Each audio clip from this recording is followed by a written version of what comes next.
एक औरत का इंतकाल हो गया। जनाजा कब्रिस्तान लाया गया। जब कब्र में मैयत रखने लगे तो अचानक कब्र से एक मोटा और काला भयानक सांप निकल आया।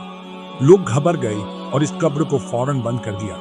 फिर दूसरी कब्र खोदी गई। देखा गया कि कब्र साफ है, मगर जैसे ही मैयत रखने लगे वही सांप दोबारा निकल आया।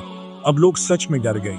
तीसरी कब्र बनाई गई और फिर जैसे ही मैयत रखने लगे दोबारा वही सांप कब्र से निकल आया।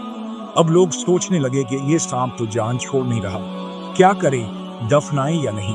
अभी ये बहस चल ही रही थी कि सांप कब्र से बाहर आकर बैठ गया, जैसे किसी चीज का इंतजार कर रहा हो। लोगों ने जैसे ही मैयत कब्र में रखी उसी पल सांप बिजली की तरह लपका और सीधा उस औरत की जुबान को पकड़ लिया। लोगों की चीखें निकल गई। लोगों को यकीन नहीं आ रहा था कि उनकी आंखों के सामने क्या हो रहा है। जनाजे में उस औरत का शौहर भी मौजूद था। लोगों ने उसकी तरफ देखा।